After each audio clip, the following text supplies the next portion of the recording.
Elles ont même droit à la musique, les vaches. Ben, elles vont être apaisées. Hein?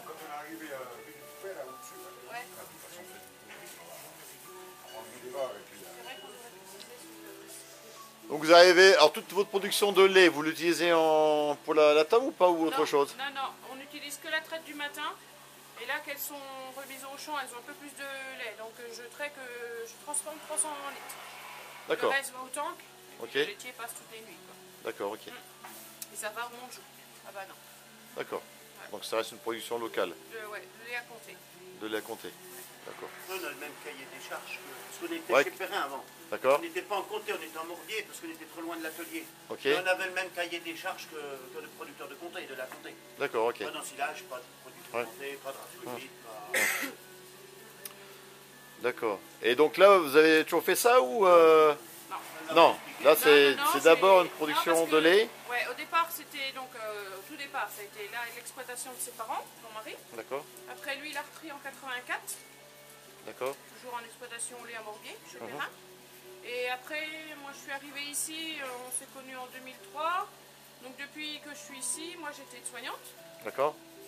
J'étais aide-soignante et après, je suis restée à la ferme en 2015, j'ai eu des soucis de santé, donc après je suis restée là et puis j'ai refait ma formation à Poligny pour pouvoir fabriquer du fromage. Et du coup, l'exploitation, c'est moi qui l'ai reprise à mon nom là depuis le 1er mars 2016.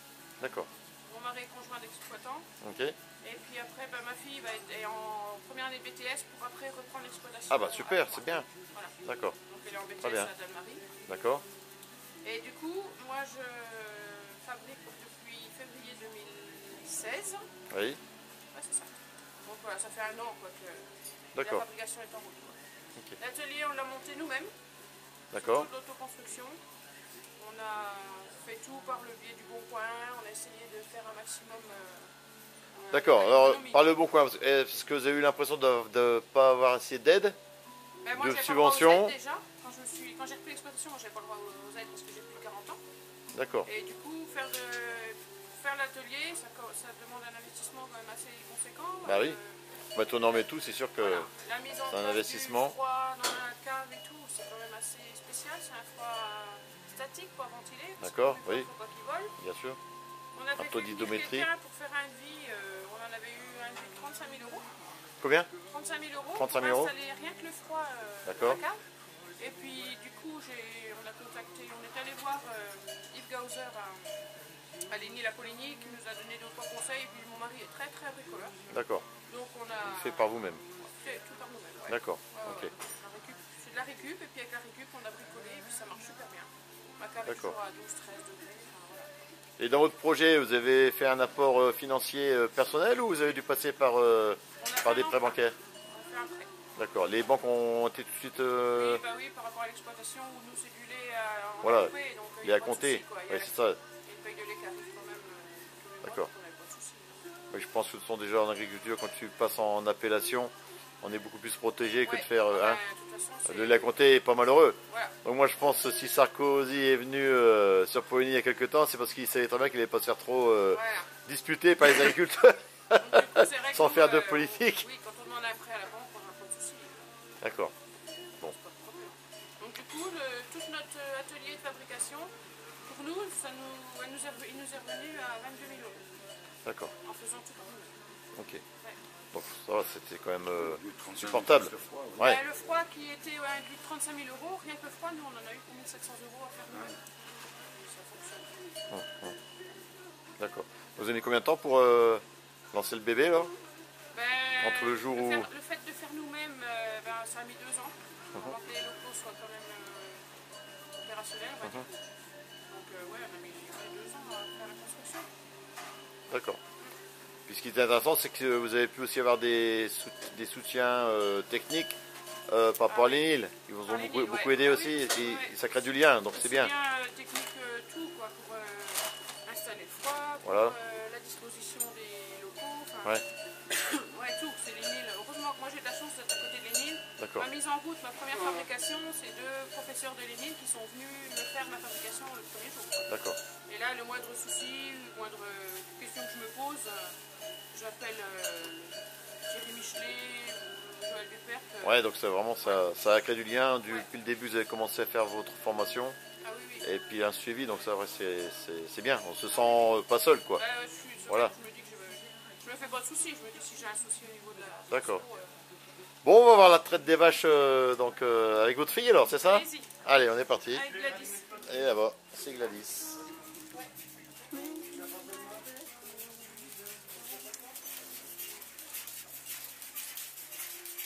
Oula, ça glisse.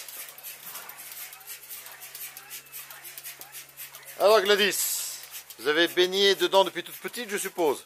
4 ans, depuis que j'ai 4 ans seulement. D'accord. Depuis l'âge de 4 ans? Ouais, c'est ça. D'accord.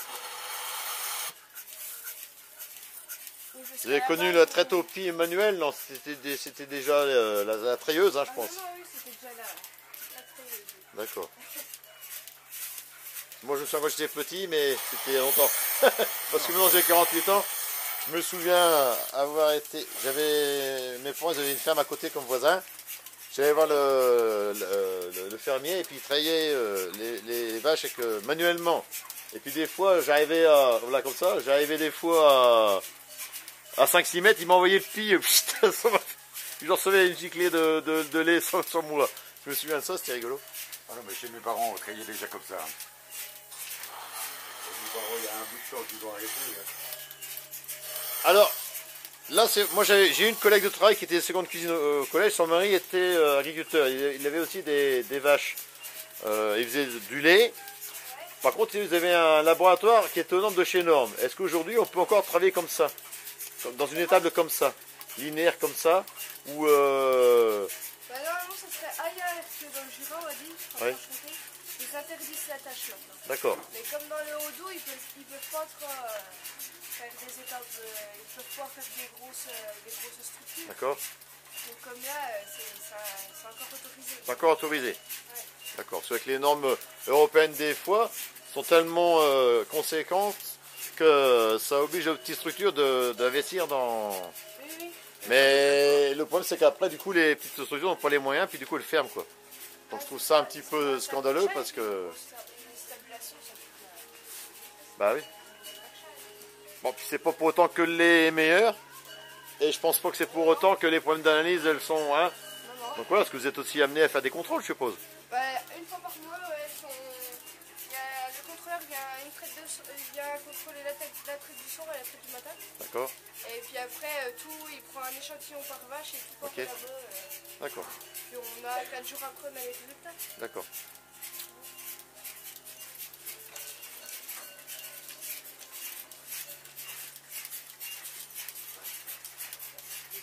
Alors moi, ce que j'aime bien, c'est qu'elles ont tout un prénom. Ça, c'est vraiment super, ça.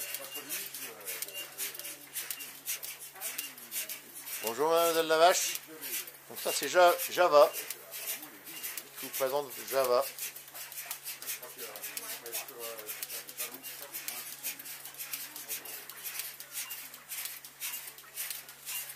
Est-ce qu'on peut dire qu'une vache est intelligente? Est-ce que ça peut se dire, ça? Non? Non, c'est l'instinct. Hein. Parce que moi, une fois, j'ai vu une vidéo sur Internet, c'était une vache, en fait, elle cherchait le bouton d'interrupteur de la lumière. Elle l'a trouvé, elle l'allumait. Ou c'était une vache, elles étaient toutes alignées dans des box, et puis à un moment donné, il y avait du fourrage, mais il y avait tellement de vaches, et l'endroit pour l'alimentation était tellement petit, que la vache, elle a trouvé l'endroit, faire le contour, puis aller chercher, du coup... alors ça, c'est de l'instinct ou c'est de l'intelligence? Il y en a qui ouvrent les barrières. Hein. C'est un conseil pratique, je ne sais pas comment expliquer, non. De toute façon, on n'a jamais vu une vache apprendre à lire ni à écrire. Hein. Oui, on est d'accord. Qu'est-ce qu'on peut appeler intelligent chez un animal? C'est de l'instinct. Ouais. C'est comme un chien, vous allez l'enfermer, au bout d'un moment, il glisse un trou sous le grillage. De manière de... Ouais, puis il y en a qui restent devant, puis il y en a qui font le tour. Voilà. Ouais, c'est de l'instinct. Il y a des bêtes plus grandes que d'autres, hein. Ça on le reconnaît en écurie. Hein. D'accord. On en a même une qu'on appelle Badio. Ouais. Pardon. C'est vrai qu'il y a des bêtes, on est des fois épatés. D'accord. Même des fois qu'on traite plus que le patron. Par contre, c'est un sens de l'orientation.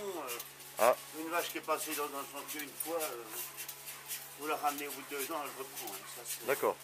Ok. Parce qu'avant on avait des pâtures derrière Salins pour les ramener, derrière les pompiers de Salins pour les ramener côté, de ce côté-là, c'était tout dans des friches, des sentiers de chasseurs.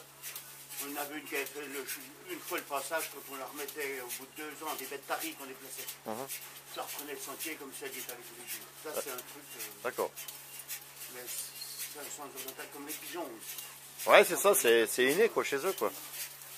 C'est inné chez eux. Très bien. Bon, c'est des mères, oui, même s'il y a du point meilleur d'un côté que de l'autre, elle va bien se battre pour prendre la ration de l'autre, hein, faut pas rêver. Ouais, d'accord, ok. C'est du. Atteinte, ouais, survie ou. Oui, c'est le système D, quoi. Oui, c'est ça. Très bien. Je pense que acheter, parce que acheter, le propriétaire peut louer sans vendre quand même. Hein. Oui. Mais bon, tous les coups qui se. Parce que bon, la moyenne d'âge des paysans est assez élevée. Il en part un tous les 10 ans chez nous, à peu près. Il y a moyen toujours, le gars qui a toujours été en règle, payer ses fermages, son bordel. S'il en demande 10 hectares, il les a. On n'est quand même pas. D'accord. Puis on n'est pas dans une région comme à Blétran ou à Villevieux où les terres sont hors normes question production. On a un sacré beau. Hein. Oui, parce que là, c'est de la la plaine. La moins bonne Là, c'est plus. Commune du canton, même. Oui. Là, c'est plus petit, c'est plus vallonneux et montagneux. Oui, du caillou aussi. Parce que oui, je m'inquiète que quand j'entends qu'il y a des Chinois qui veulent acheter des terres, qui achètent des terres agricoles en Bourgogne. C'est des vignes qu'ils achètent, non? C'est des vignes, mais aussi des terres agricoles à prix aussi. Hein. Ici, hein. Non, je pense pas, ils viendront pas ici. Ils viendront pas ici. Hein. Ce qui est intéressant, c'est que, a priori, donc, votre fille, elle se lance aussi à reprendre l'exploitation. Donc ça, c'est vrai que... Parce que... Elle est en école agricole. D'accord. Ça a l'air d'y plaire. Parce que voilà, ça a l'air d'y plaire. Parce que a priori, c'est pas un métier qui fascine, mais Dieu sait qu'il est important et Dieu sait que votre métier est honorable. Parce que l'agriculture, c'est quand même un vivier plus qu'important pour nous permettre de nous nourrir sainement. Sainement, pourquoi? Parce que je pense que tout ce qui est en appellation nous permet de manger aujourd'hui sainement. Hein, dans nos régions. Breton, je crois qu'aujourd'hui ils ont peut-être eu des belles années, mais aujourd'hui c'est quand même la galère. Oui. Hein. C'est une des professions où il y a plus de suicides quand même. Hein, ouais, c'est vrai. De toute façon, si elle veut prendre... Oui, mais est-ce que, ça veut dire par là, est-ce que si on fait de la qualité, on peut en vivre et au lieu de survivre, en contrepartie à celui qui font de l'intensif et qui ont du mal et qui sont exploités par justement les industries, voilà, les industries qui fixent les prix au plus bas. Oui, mais le problème du paysan, il a produit, mais c'est pas occupé du reste. Hein. Il faisait des cochons, les gens oui, voilà. Maintenant, il faut être... la céréale, les gens se débrouillaient avec. Les gars qui faisaient dans le nord de la betterave, qui ont fini par... bon, ça va un peu mieux maintenant. On leur a instauré des quotas, on a produit des betteraves parce qu'on ne savait rien faire d'autre et on ne pouvait plus rien faire d'autre non plus. Hein. Parce qu'il y a des gens qui en ont... qui ont des crédits. Bien sûr, bien sûr. On a forcé les gens à investir, mais c'est pas pour autant que ça leur a ramené de l'argent dans leur poche. Dans le moment, la France était en manque de tout. Aujourd'hui, l'évolution, les productions par bête, avec les engrais, les nouvelles techniques, mais bon, à quel prix pour l'exploitant, à quel prix pour le consommateur vis-à-vis santé, vis-à-vis de... Oui, de tout ça. Ouais, maintenant, aujourd'hui, on regarde toute la chaîne de production depuis la fourche à la fourchette. Mais... Et moi, je pense que l'agriculteur, il ne faut pas qu'elle soit subventionnée. L'agriculteur doit pouvoir vivre de son travail. Parce que je sais qu'en Suisse, par exemple, ils ont vraiment un salaire pas en rapport à leur travail. Ils sont moins subventionnés. Ils ont des quotas, par contre. Oui, ils ne peuvent pas produire. Quotas, ah bah oui, mais bien ça. sûr, bien sûr. Mais bon, moi, si elle veut reprendre la ferme, d'accord, mais toujours avec le système de fabrication à la ferme. Oui. Si c'est pour refaire du lait comme j'ai fait moi toute ma vie à 400 € tonne, ben, c'est pas la peine. Non, c'est pas la peine, parce que de toute façon, là, c'est... pour pas gagner grand-chose. Oui, voilà, voilà, dans le moment, j'étais tout seul, célibataire, il n'y a pas les dépenses d'un couple, d'une famille élevée. Mais sur une ferme comme ça, faire vivre un ménage au prix des coques ou de l'industriel, c'est très dur. Non, c'est très très dur. On est mangé justement par ça. Et ce qui est intéressant, c'est que vous avez vraiment monté quelque chose de viable et de A à Z. De la production de lait jusqu'à la tome. Ah ben déjà, de toute façon... Jusqu'à la vente, donc vous vendez, je pense, aussi sur place et aussi sur les marchés ou pas? Je vends sur place, je vends dans les fruitières ou Super U, magasins intermédiaires, j'en ai 6-7 points de vente comme ça. Et puis sinon, là, je suis en train de mettre en place de me déplacer et de faire des marchés. D'accord. Des marchés occasionnels, pas des marchés tous les mardis, je vais à tel endroit. D'accord. Pas comme ça, quoi. Là, okay. J'ai un marché tous les premiers dimanches de chaque mois à côté de Dole.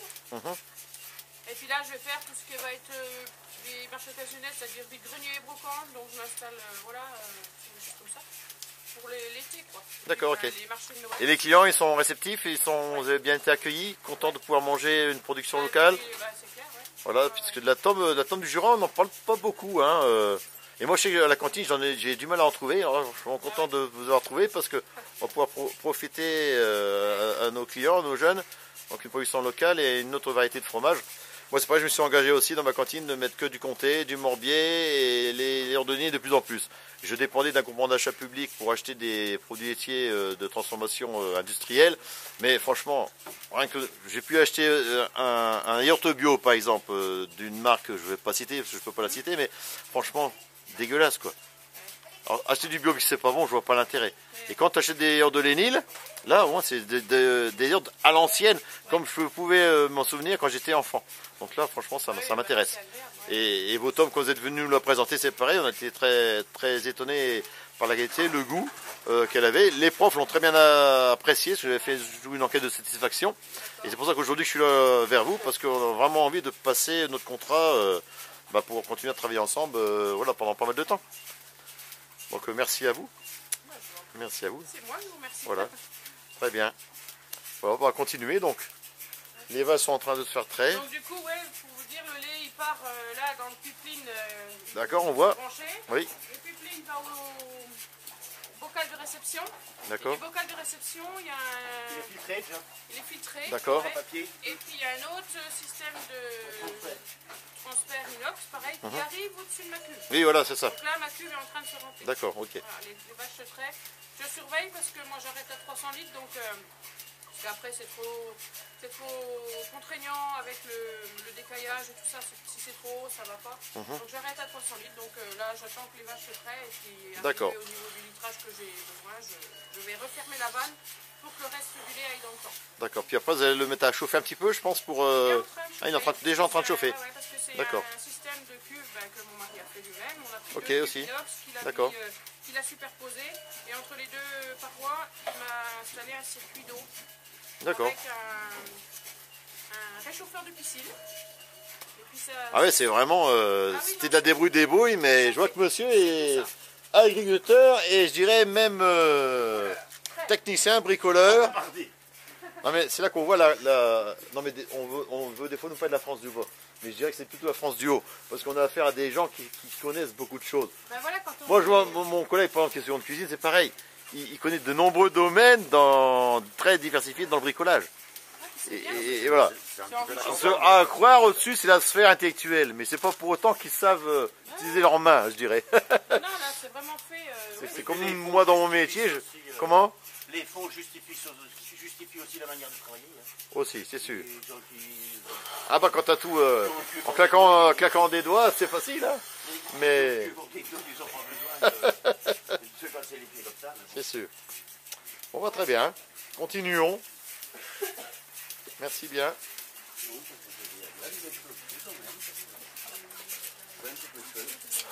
suis en train de continuer à traire les vaches.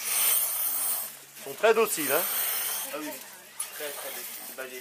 J'ai même pas peur de recevoir un coup de sabot.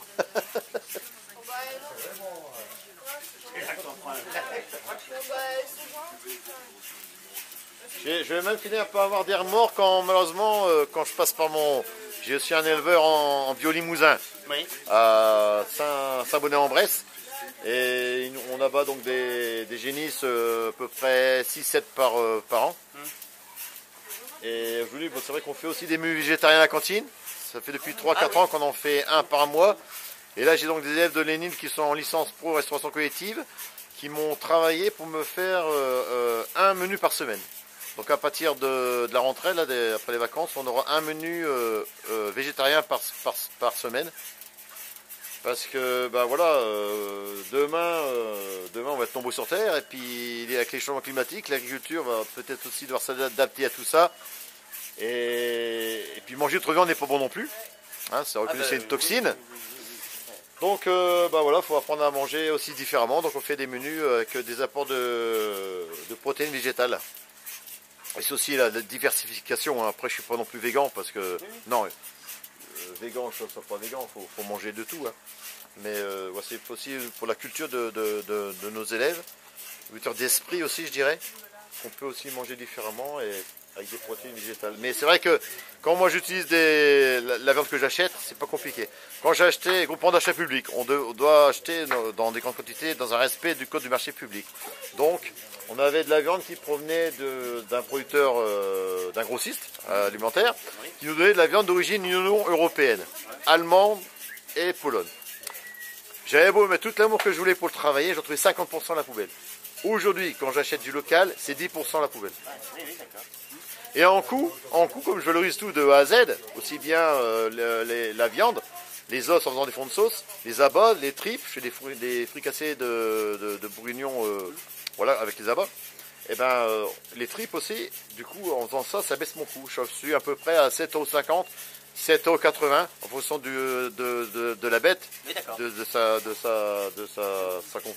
composition de muscles et de viande et d'os. Et c'est comme intéressant quoi, parce que les élèves du coup ils ont la chance de pouvoir manger du filet de bœuf à la queue de bœuf, tout de A à Z, ça baisse mon coût. Donc voilà, quand on fait de la qualité, même en cantine scolaire, c'est pas plus cher. Mais vous achetez quoi, une demi-bête? Parce que non, des bêtes entières sur pied. J'achète des génisses, moi ça me fait à peu près sur pied une bête qui fait à peu près 300, 400 kg, 180, 200 kg poids carcasse. Ça me permet de la passer sur 3-4 semaines. Donc c'est vraiment c'est du bonheur. Hein. Et puis bon, c'est pareil, hein, les fonds de sauce, c'est des fonds de sauce de maison comme on fait. Quand tu prends un fond de sauce en poudre, quand tu regardes les étiquettes, des fois, bah, tu te dis, il y a du monde dedans. Voilà. Très bien, c'est ça. Bon, bah, très bien, continuons. Bon, c'est vrai que l'industrie telle qu'elle est présentée maintenant est pratique aussi. Hein. Ah bah les gens oui. qui travaillent, ils ont 10 minutes pour manger à midi. Voilà, tout s'est adapté en fonction de notre façon de vivre aujourd'hui. Alors, est-ce qu'il faut qu'on revienne un petit peu en arrière? Je pense. Sur certaines choses. Dans le monde agricole, on ne mange pas mieux qu'ailleurs maintenant, hein, parce que maintenant les épouses exploitants, elles se mettent pas à 10 heures devant les casseroles pour travailler. Non, mais c'est... Non, mais c'est ça, c'est sûr. Les gens, ils préfèrent regarder maintenant la télé-réalité. Alors que c'est tout sauf la vraie vie. Au lieu de faire à manger. Moi, je me souviens que mes parents, ma mère était ouvrière, elle rentrait le soir, elle faisait à manger pour le lendemain. Oui. Au lieu de regarder aujourd'hui les émissions alors qu'il n'y a rien à regarder, quoi. Donc c'est des choix, quoi.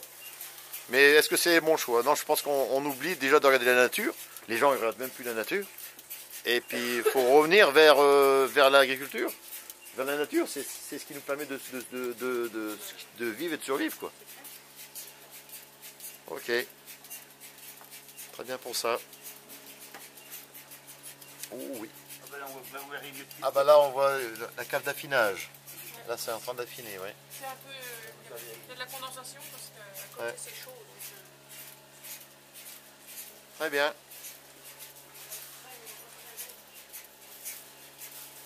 Du coup, moi, je surveille mon lait depuis là.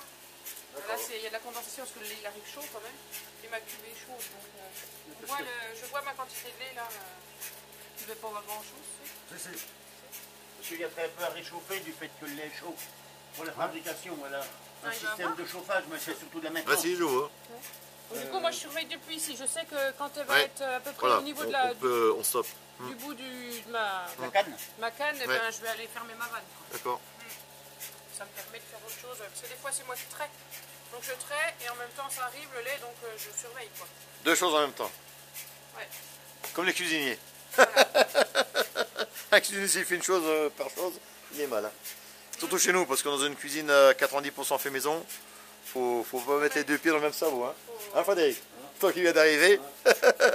Mais bon, c'est bien adapté et puis ensemble, on fait du bon boulot. Il a une grande expérience aussi professionnelle, Frédéric, ça me permet aussi d'évoluer dans ma cuisine, c'est ça qui est bien.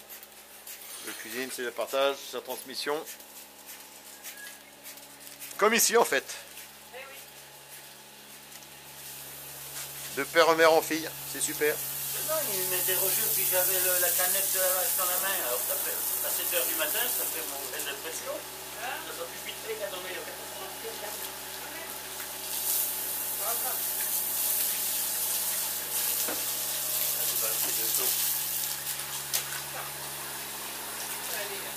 je remonte le fromage. Oui. Ah non, je remonte le sac.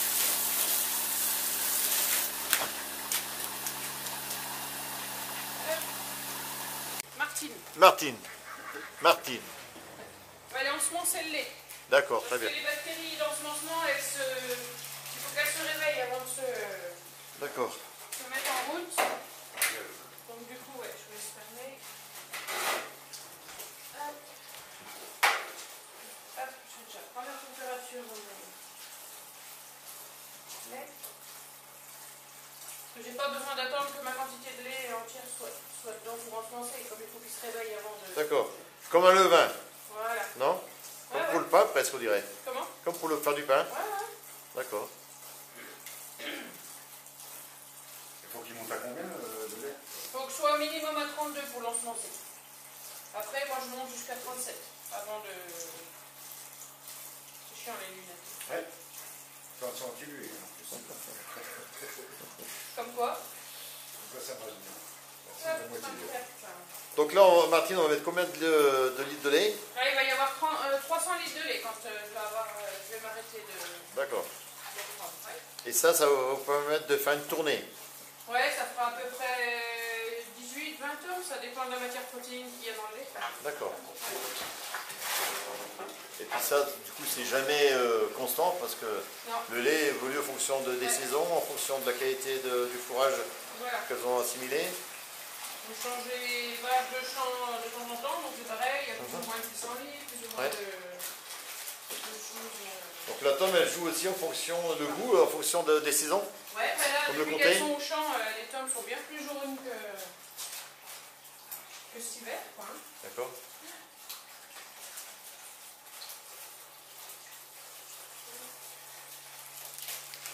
Ce sont des ferments lactiques. Ouais.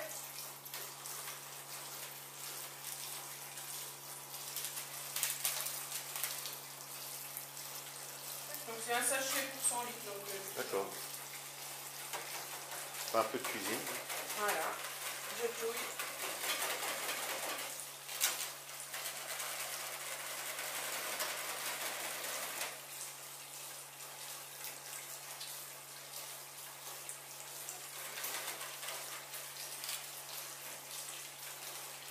Donc la cuve, après, elle va chauffer à combien de degrés? Là, déjà, elle est en chauffe. Hein, ouais, 32 degrés. Le système de réchauffeur de piscine qui est au-dessus, là. Oui, ah oui. Est réglé. Et du coup, il y a des vannes d'eau sur le côté qui viennent donc circuler tout autour. D'accord, tout autour, pour bien... Ça fait un bain-marie, en fait. D'accord, ok. Et là, mon lait, il est à 32, donc je règle en plus. Moi, je ne me fie pas à ce qui est écrit sur le truc. Je sais maintenant, au plus du temps de faire que, à ce stade-là, elle est à 32-33 degrés.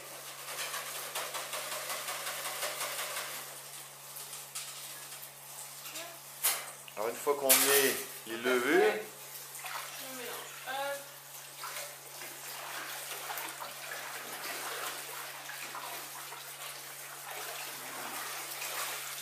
Voilà. Et puis je mets 4 ml de pélicillium gris, c'est ce qui sert à faire la croûte du fromage gris. d'accord.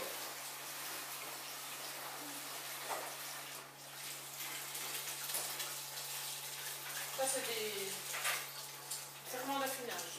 D'accord.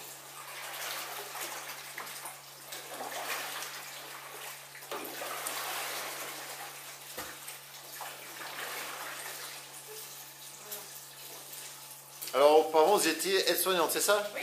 D'accord. Et en même temps, vous étiez femme d'agriculteur, donc vous êtes 2 journées en une, en fait. Voilà. Les jours de repos d'aide-soignante, je vais passer sur l'exploitation, quoi. D'accord.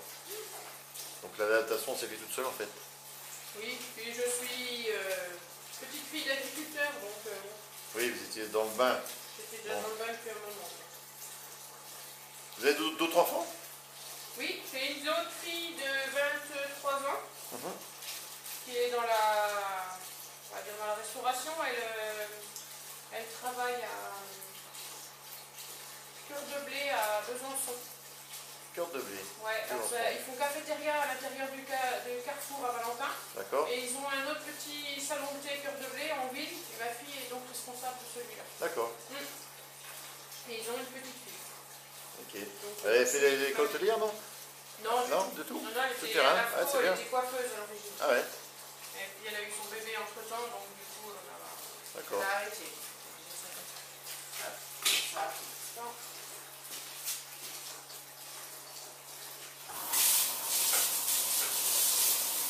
Donc quoi, avec de la volonté et de la ténacité, on peut arriver à ce qu'on veut dans la vie. Hein. Tout à fait. C'est vrai que des fois on entend des messages un peu pessimistes, mais dans la vie, quand on veut, on peut. Hein. Moi, c'est ce que je dis aux élèves quand ils viennent en cuisine. Hein. Ah, monsieur, je sais pas faire. Non, c'est pas que tu sais pas faire. Tu vas te donner les moyens de réussir pour y parvenir. Exactement. Puis je dis, tu vois, des fois, en cuisine, on fait de l'anglais. Use the force. Alors là, je lui fais, c'est le message de Star Wars à gaz et étoiles. Utilise la force spirituelle que tu as en toi, Sean Padawan, pour devenir un Jedi plus tard comme moi. Ah bon, monsieur, d'accord. Bon, moi, je vais essayer pour faire. Très bien, tu as compris. Bonne leçon. C'est sûr que c'est important, hein, de les encourager, de les motiver, parce que sinon, qu'est-ce qu'on va faire? Donc là, déjà, on dirait que ça a l'air de pouvoir... Donc là, du coup, faut attendre que la fête soit finie, et puis quand on sera enfoncé, le vacailler. On va monter déjeuner. Très bien. Et puis après, on descend, j'en présume.